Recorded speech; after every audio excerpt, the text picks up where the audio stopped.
Now I may? Okay, all right. Tithing, that forbidden text or forbidden subject in the church. And I'm doing it twice, okay? So, shows how much I listen. It's one of those subjects that so often, you might say, people look at like, yeah, here we go, time to get some more money into the coffers because we're kind of running low right now, so we got to work on this whole thing. But it really isn't. If we really understand tithing, we understand that it is an opportunity. It's a definite opportunity that God has given us in one of the few areas in which God has given us permission to test Him. That is really, really rare. But tithing is one of those. And all through, my years in teaching and studying and reading, tithing is an Old Testament concept that doesn't really carry itself out into the New Testament, so it's kind of like it doesn't really apply until I really started digging into it. And I found out that actually it is also a New Testament concept. But you will never find that word in the New Testament, but you will find the concept. And we're going to look at that. We're going to dig through, and we're going to look at from the standpoint of where did it come from, when did it start, and did it end? Or did it change in some drastic form? Something changed. Some things were Old Testament things, and they changed at the New Testament. That's true. They didn't end, they changed. Tithing, we'll see if that has actually changed. So we're going to start off with something that I found kind of fascinating, and it has been from the time of creation until the time of the giving of the law on the Mount Sinai, in which the whole thing of tithing really was spelled out. There was 25 centuries. You realize 25 centuries is a fairly long period of time. But there was something that continually took place during those 25 centuries that apparently the people of God knew about, and the only way they could have known about it is if God had told them. Because they would not come up with these concepts on their own. It's just contrary to human nature. So there's three things that we're going to look at that stand out. The offering of sacrifices. That was something that took place. I mean, you remember the whole story of Cain and Abel. They brought sacrifices. Why would they bring sacrifices unless God had told them to? So that was established. And this is going way, way back, okay? This is going back shortly after creation. The observance of the Sabbath, that was also there.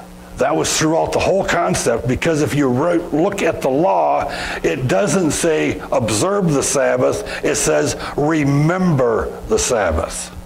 You cannot remember something you didn't know about. It's not possible. Because if you know about it, you're learning something new, but if you're remembering it, it was already known. And then the third item on the list, the giving of tithes.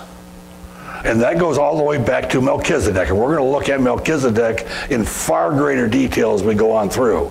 But Melchizedek being a type of Christ, and Abraham being a father of all believers, and we're going to see how those fit into each other in the New Testament to bring us to this concept that tithing is a New Testament thing also. Well, first we're going to look at the Old Testament establishments. Things that we can actually look at.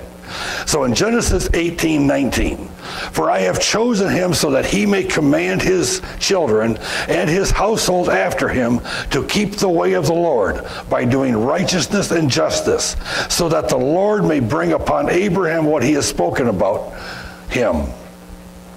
Okay, God established Abraham as to be the father of all believers. This is going way back in Genesis. We're going to see that again more. There's an interesting little line in Proverbs. The Proverbs has a whole bunch of interesting lines, but there's one. He who walks with wise men will be wise, but the companion of fools will suffer harm. Now, when in Genesis 18, when we looked at that passage, that's actually taking place when Abraham was walking with God through the angels just before the destruction of Sodom and Gomorrah. And God had said to Abraham, or said to himself actually, said to himself, shall I hide from Abraham what I'm going to do, since he is going to be the father of many nations? And God, talking to himself, decided that he would let Abraham know what was going to happen to Sodom and Gomorrah. That he would let him know ahead of time, because he had a very high position for Abraham to fulfill. So Abraham being our father in that sense is also very important for us to understand. But notice the fact that in Proverbs it talks about he who walks with the wise. When Abraham was walking with these angels, he was walking with the wise, and he was not suffering the fools. It's something we have to do in our own lives. Walk with the wise. Associate ourselves with those who are wise in Christ, because that's where we will gain the most benefit.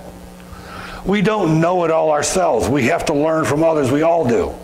Every one of us. But to have the benefit of fellow believers that we can walk around with, that we can hang out with, that we do things with, also builds us up, because we're walking with the wise. Because what does the Bible call non-believers? Fools. Every person who is a non-believer is a fool. I had this with a discussion with one of my students when I was teaching 8th and 9th grade Sunday school many years ago. And I had one young lady student who was complaining because she has been talking with her uncle for so much time, trying to get him to understand and to believe that the Word of God was true. And she said, but he's an atheist. I said, well, you're arguing with a fool. You can't argue with a fool. It gets you nowhere. It's kind of like arguing with a drunk. It gets you nowhere. It's a waste of time. But we can demonstrate to fools by how we live. In Genesis 26:5, because Abraham obeyed me and kept my charge, my commandments, my statutes, and my laws. Now, this is long before the law is given. This is long before statutes are laid out. But Abraham obeyed God by keeping those. So obviously they were there. And Abraham would have known what they were, along with a whole bunch of other people, because God had obviously told them things. So this whole concept of they didn't know about the law before the law came into being doesn't really make sense, because here it talks about it. It was already there. It wasn't as complete. The information wasn't as full. But the same thing the Old Testament people have, and the benefit we have because we have the New Testament. So we have far more information. God has revealed far more to us. But also that gives us far more responsibility. In Genesis 28:18 through 22, we'll get moving on with Jacob. So Jacob rose early in the morning, and he took a stone that he had put under his head, and he set up a pillar and poured oil on top. He called the name of that place Bethel. However, previously the name of the city had been Luz. Then Jacob made a vow, saying, if God will be with me and will keep me on my journey that I take, and I will give me my food to eat and garments to wear, and I return to my father's house in safety, then the Lord will be my God.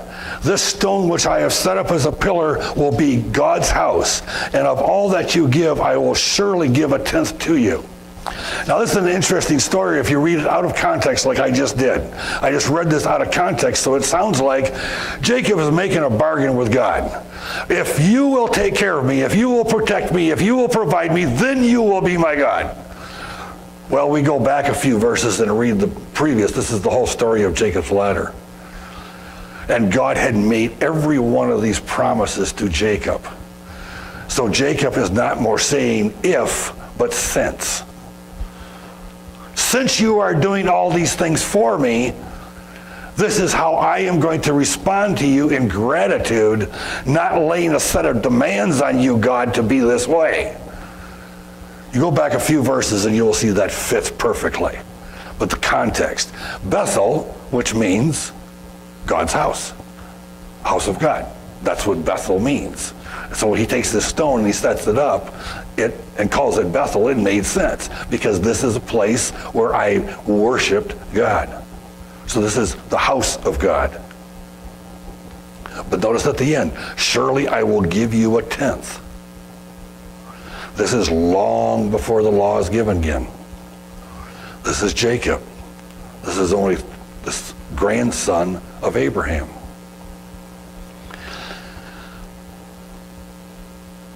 Leviticus 27. Now the law has been given. Thus all the tithes of the land, of the seed of the land, of the fruit of the tree is the Lord's. It is holy to the Lord. If therefore a man wishes to redeem part of his tithe, he shall add to it 1/5 out of it. For every 10th part of a herd or flock, whatever passes under the rod, the 10th one shall be holy to the Lord. He shall not be concerned whether it be good or bad, nor shall he exchange it. Or if he does exchange it, then both it and its substitute shall become holy. It shall not be redeemed. The interesting point in here is the 10th and how it's to be counted, especially with the cattle and the sheep. You would run them through the pen and then through a gate, and you would count out 1, 2, 3, 4, 5, 6, 7, 8, 9, 10 goes this way. 1, 2, 3, 4, 5, 6, 7, 8, 9, 10 goes that way. Okay, no matter what it was. If that was a lame one that came through at the 10th, it was a lame one that went into the tithe. If it was the best of the batch, that's the one it was. It wasn't that God was concerned with the quality. He was concerned with the obedience. Not to say, okay, I want to make sure I get these things lined up in the right order. This is why the warning in here. If you try to do that, now both of them you give to me. So be careful. God is spirit. He's to be worshiped in spirit and in truth. You think that for one moment we can hide things from God? You can remember, he can read our minds.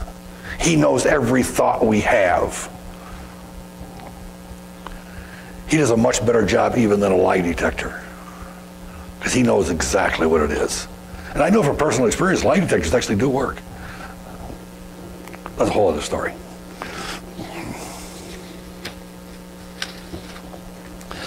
Numbers 18, 25 and 26, then the Lord spoke to Moses, saying, moreover, you shall speak to the Levites and say to them, when you take from the sons of Israel a tithe which I shall give you, then for them for your inheritance, then you shall present an offering from it to the Lord, a tithe of the tithe. Now the Levites were the priests and all the leaders that were to take care of all the religious aspects of the nation of Israel. And they were to be paid by 1/10 of all the people had to take 1/10, give it to the Levites, and then that was how the Levites would be supported. So they would receive their support for their service from the people. In the same way today, in most churches today, the people give tithes, offerings, and this supports the work of the church, and it also supports the pastors and the income so that they can devote full time when you have a full time. Now we don't have that here, so it's a little different scenario. It doesn't make it what we're doing here wrong. But it's saying that, okay, the tithe I receive, now I take 1/10 of what I received and I have to tithe that. Well, it doesn't really make any sense. I get a tithe out of the tithe. That doesn't, now I'm just putting it right back into the pot. Now I've taken the tithe from 10% and made it 11%, right?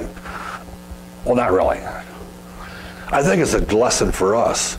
As a minimum, a church should be taking at least 1/10 of its income and supporting things outside of the church. Missionaries, other organizations, other things outside of that body. Now, thankfully here, we do far beyond that, and I hope that that continues, because I love the fact that we actually do much more than that. But it's almost kind of like, here's a standard. We are not to take everything and hoard it and use it for self. This also will carry out more as we move along. And then in Malachi, this is a warning. Will a man rob God? Yet you are robbing me. But you say, how have we robbed you? In tithes and offerings. Failing to give tithes is stealing from God. Now, all of us stop here and think, and we have heard stories to where somebody has broken into a church and stole something, whether it be money or fixtures or whatever. And we think, how low can a person get? That has got to be one of the lowest crimes there is, to come and steal from a church. When we don't give, we're stealing from God. We're as low as that person. I don't think this is, again, a way for fundraising for SonLight. We're going to see that there is huge blessings. Every one of God's commands, every one of God's things that he teaches his people to do are for our benefit and his glory. We'll see that as we move along. But then the offerings.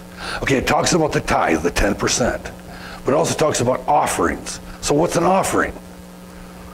It's everything above the tithe. And a tithe isn't always necessarily money. And an offering isn't always necessarily money. But these are things that we set aside and we say, God, this is yours. And no matter what happens, I will not go in there and I will not change it because I have devoted it to you. No matter what. Matthew 23.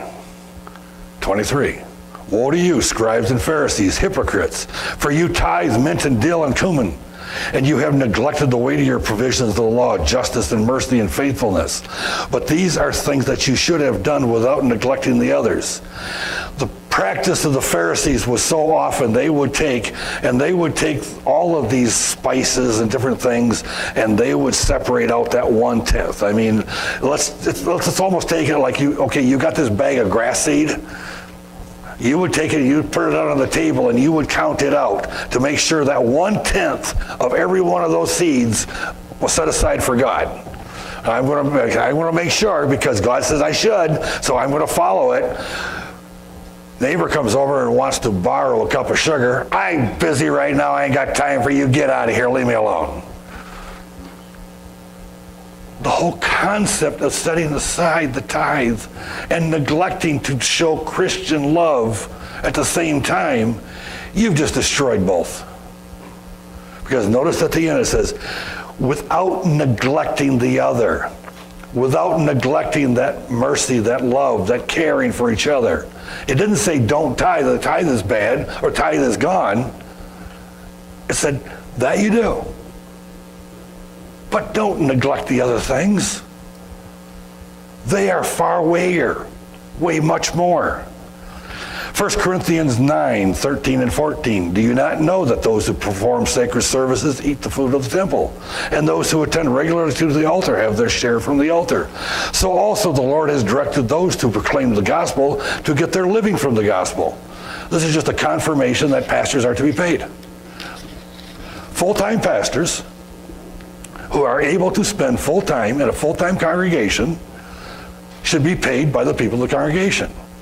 And something that is not a biblical mandate, but I've always thought for many years, of how much should a pastor get paid.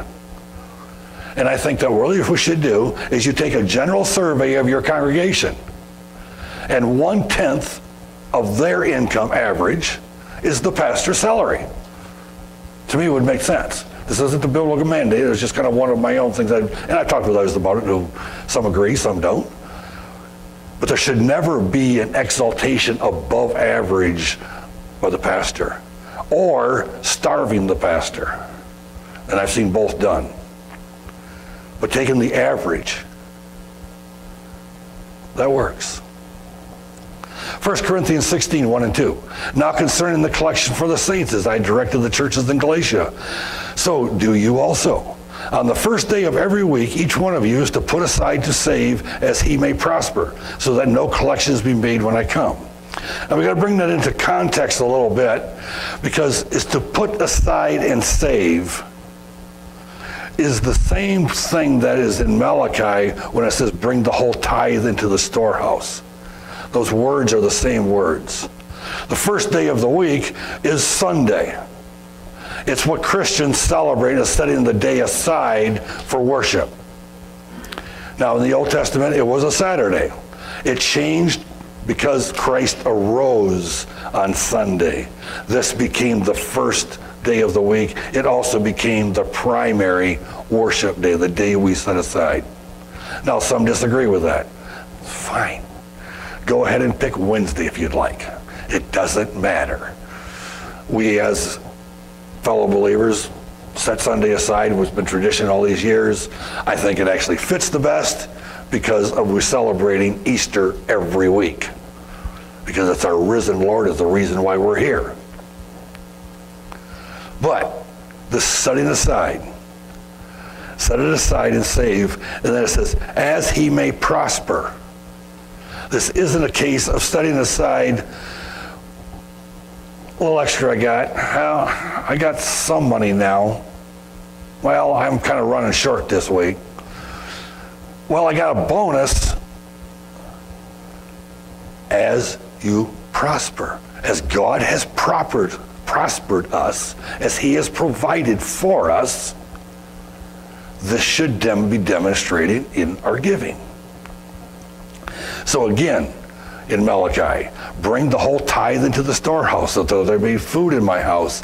And test me now in this, says the Lord of hosts, if I will not open the windows of heaven and pour out for you a blessing until it overflows. Well, here is the promise. Test me. See once if my words aren't true. You will if you trust me by being faithful in your giving, I will guarantee you, I will make sure that you are provided for with everything you need. Test me in this. Not want, need. Right. But as we go along, as we grow in our faith, we will get everything we want also. Because that want list is so different. 2 Corinthians 8 verse 14. At this present time, your abundance being a supply for their need, so that their abundance also may become a supply for your need, that there may be equity. Now you had two church groups. One was in poverty and struggling, and the other one was prospering quite well. So they would take their extra and they would send it to the needy. And then as time would go on, it flip-flopped, and they would in turn do the opposite direction. It's showing that Christians should take care of Christians, regardless of where they are. Did you know that for the first time in history of this country, there are, I think it's as many or more missionaries from foreign lands coming here than we are sending out? That's sad. It really is. But because of their abundance and our poverty, they're coming here. Because we have the need. This nation needs people to come and proclaim the gospel. There is a huge shortage in churches of pastors and leaders. That's been going on for a long time. But it's getting worse and worse and worse. It's because the people of God are not standing up, fulfilling the roles that God's called them to. But God sees to it that it's still filled. He provides. And if it means that they're sending people from other lands here to provide, God will provide. And then it says, test me in this. If I will not open the windows of heaven and pour out on you blessings until it overflows. Stop and think. God is willing to be tested in this. He is willing to say, I will not only will I provide for you, I am going to provide for you such an abundance that it will overflow. Does that mean that if I give $10, I'm guaranteed $20 back? No, it doesn't work that way. But if I am faithful in my giving, If you are faithful in your giving, God promises that he will return to you more than you gave. Doesn't necessarily mean money. Money isn't the only thing that can be used to determine wealth. I mean, I've talked with many times with people about my great wealth that I have, because I have this wonderful wife. I have these wonderful children and grandchildren. I have this wonderful body of Christ. I have the love of my God. There's my wealth. That's what counts. The money is kind of the side issue that kind of just takes care of the day-to-day things. It's there. Don't worry about it. But the wealth, we've been overflowing wealth. I know it from experience. It's true. It does work because God said it would. Hebrews 7. Now we're going to get into Melchizedek and dig a little deeper into that. Hebrews 7 verses 1 and 3. For Melchizedek, king of Salem, priest of the Most High God, who met Abraham as he was returning from the slaughter of the kings and blessed him, to whom also Abraham apportioned a tenth part of all these spoils, was first of all by translation of his name, King of Righteousness, and then also King of Salem, which is King of Peace, without father, without mother, without genealogy, having neither beginning of days nor end of life, but made like the Son of God, he remains a priest perpetually. Now, we're going to break that down because there's a whole lot there that we need to take down. Melchizedek, king of Salem.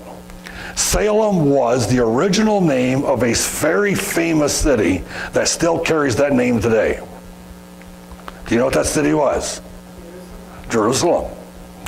That's Salem's original name.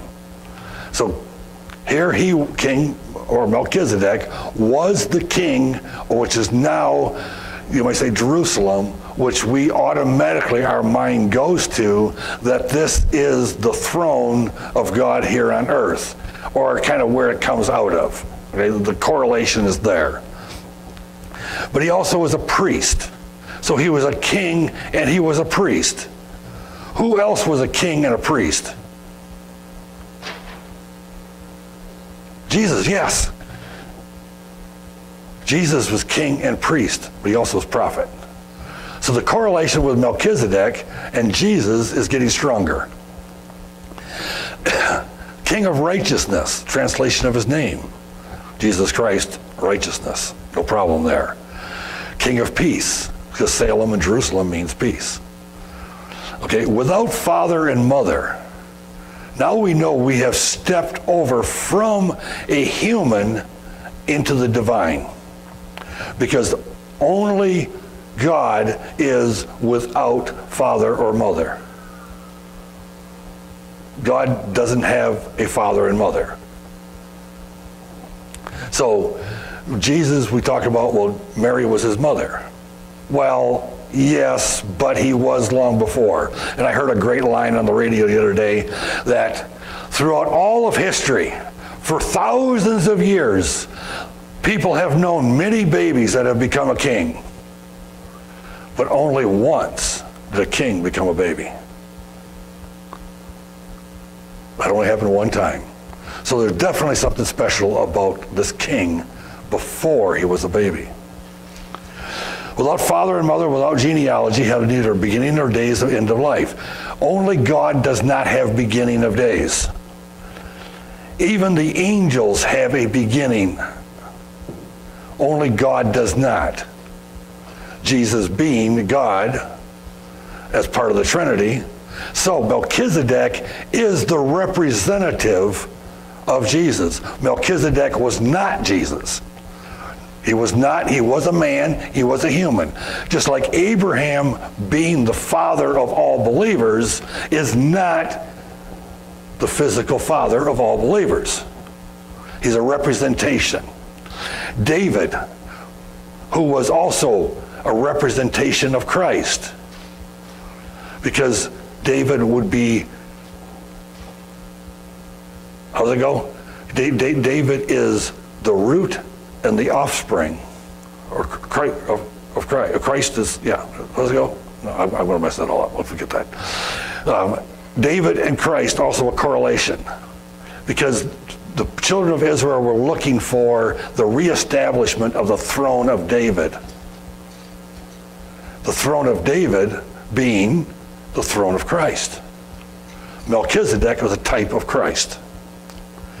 Not Christ, a type or symbol. Because he's made like the Son of God, he remains a priest perpetually. In other words, there is no end. The Son of God is Jesus, clearly. So now observe Hebrews 7, 4 through 6 as we continue.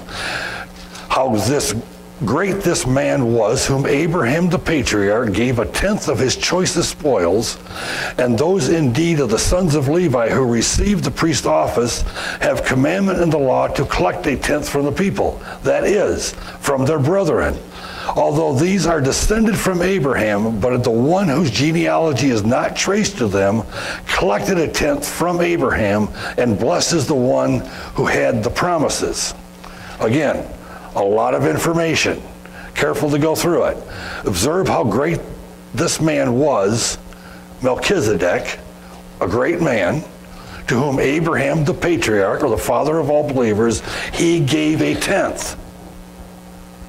Now, later on, as the law comes into place, the Levites are the ones who collect a tenth from their brethren. Abraham gave a tenth to one that was not of the family of Israel. So Abraham was giving the tithe to God as a demonstration of how we are also. We give our tithes to God. Because a tenth from Abraham, because he was the one who had the promises. What promises? The promises of the coming of the Messiah. That Abraham would be the father of many nations. Abraham was the father of all believers. Abraham was the one who had received the promise back in Genesis 15, Genesis 17, that God would be his God, that his descendants would be as multiplied as the sand of the seashore, as the stars of the sky, too many that you could not count. Abraham received all these promises. So we have a symbol of two things going on here. We have the symbol of God through Jesus Christ, and we have a symbol of the church through Abraham. The church gave a tenth to God. That to me is abundantly clear from these passages. And we're dealing in the New Testament. Believe it or not, this is Hebrews, the book of Hebrews is a New Testament book. So for me to say that, well, tithing ended, it wouldn't be here. And it's clearly here. We'll continue on. Hebrews 7, 7 through 10. But without any dispute, the lesser is blessed by the greater. In this case, mortal men receive tithes, but that in that case, one receives them, of whom it is a witness that he lives on. And so to speak, through Abraham, even Levi, who received tithes, paid tithes, for he was still in the loins of his father when superior met him. Wording again, very important. No dispute. Lesser is always blessed by the greater. We are blessed by God. God is greater than us. We receive his blessings. We can't bless God. We can respond to the blessings out of gratitude, but we can't bless God. We can praise him. We can lift his name on high, but we can't pronounce a blessing on God. That is not possible because we are much lower than him. But he pronounces blessings on us. But in this case, mortal men receive tithes, but in that case, now it's going back. It's going back to that whole concept of Abraham giving a tithe to Melchizedek I was talking about. The one who receives them, from whom is witnessed that he lives on. So the one who received Melchizedek as a type of Christ lives on. And so to speak, though Abraham, even Levi being the priest, they received tithes from the people, but in this case, they gave tithes, even though they were not yet born, because they were the descendants of Abraham. So they gave tithes as the priests. For he was still in the loins of the Father. And now that last line, when superior met him. If Melchizedek was a human only, where he was in, if it wasn't the sense of him being a symbol of Christ, he wouldn't have been superior. But he was superior because he was a symbol of Christ. He wasn't Christ. We've got to remember that. Melchizedek is a type of Christ, a symbol of Christ. So Melchizedek there, a type of Christ. Abraham was also a topical character, the father of the faithful. The obligation to tithe in this age is greater than at the time before Christ sent his Spirit to dwell in us, as the priesthood of Christ is superior to that of Aaron. We are priests of Christ.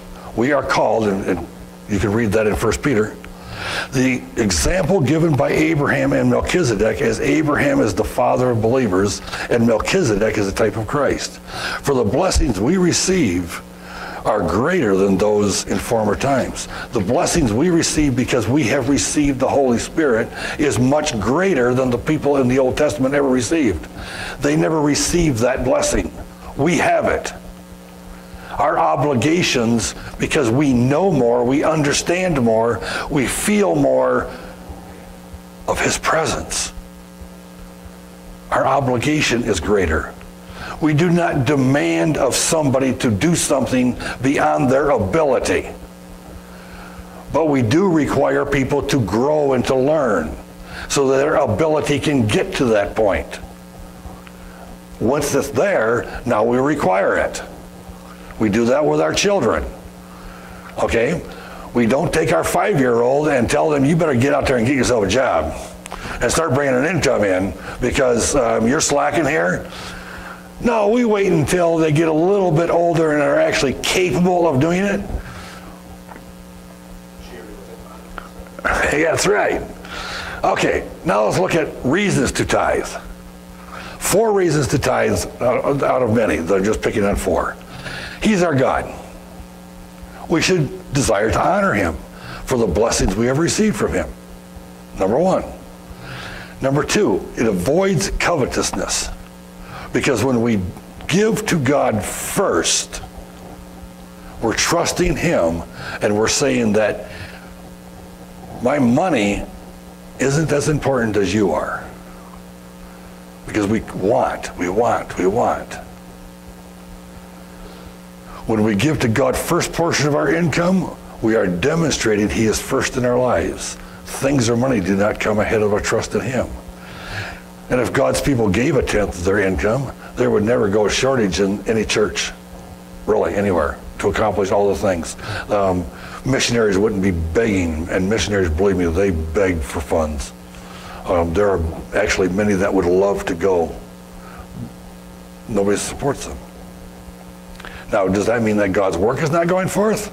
No, because God's not dependent on us. The opportunities we are losing because of it. We're the ones that are losing. Number 4, from Malachi, test me. God said, test me. Now let's put it into perspective. We are willing to trust God with our souls. We say, I believe that Jesus died on the cross for me. I believe that he is saving me from my sins. I believe that he is coming back to take me home. I believe that he will protect me, that when I die, I am going to heaven and be with him forever. I believe that. I trust him. I put my full faith in him alone, in nothing else. But don't ask for a bit of my money, because I don't quite trust you with that. Does that make sense? It doesn't. Either we trust him or we don't. How about objections? I just don't make enough. Because if I give God 1/10, I'll not be able to pay my bills. I've heard that line from many people. I just can't afford it. Well, that's true. You can't. take a little story for number 2. Young man, going through life, gets married, buys a house, buys a car, has some kids, raises them up, gives a little, church every week, gives a little, gets to retirement, has a little. Another man, he gives generously as he's growing up, as time goes on, as he's going through life. He gives generously. Which one do you think is going to have generously? Yes. It's God's promise. We'll have generously. Because too much has been given, much will be required. But they're also shaking down together, overflowing what he gives to us. There are no limits.